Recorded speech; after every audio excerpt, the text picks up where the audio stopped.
Today, I just wanted to share a little bit about my journey into photography. I picked up my first camera when, actually I can go back all the way to elementary school, where we had the little Kodak cameras, and my friends in Nashville, Tennessee and I would take photographs of each other and the events that we were doing, run it downtown to the Five and Dime store and have it processed and enjoy watching these photographs of our lives at that moment. It was later, when I was in the 9th grade of high school, that I went into a formal class of photography and saw the magic of seeing a black and white print appear in a solution of chemicals. And from that moment on, I was hooked. I took photographs through high school for our yearbook and newspapers, my family and friends, and after graduating, one of my best friends, I photographed her wedding. It was then the summer prior to me entering Ohio University, where my portfolio got me accepted into the Fine Arts Department. And then 4 years later, I got my degree in fine art photography.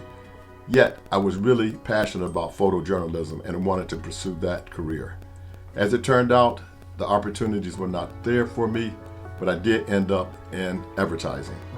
So, I'm so appreciative and thankful for the jobs I had at a commercial lab. Then I worked into a photo retail store, and I assisted with photographers and had an internship with a great photographer in Cleveland and Studio R.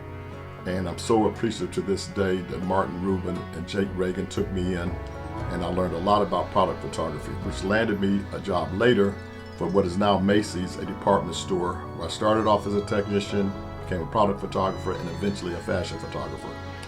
So that was how my journey went until the store closed. And then I was out on my own. I had opened up a studio, and I was doing a lot of fashion photography with models in town. And then also I got into industrial photography.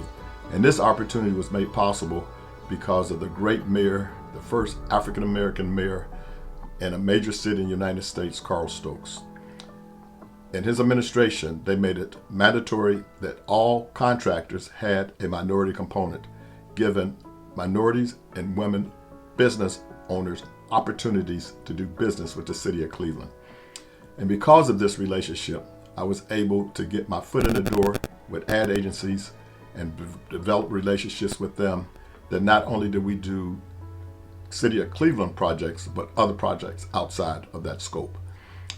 And I'm so appreciative during this Black History Month to see what we have done in terms of Black people contributing and showing our worth to others.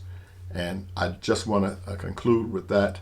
Thank you so much for watching. And if you have any questions or comments, please leave them below. I would love to know what you think or thought about my journey that is still moving forward.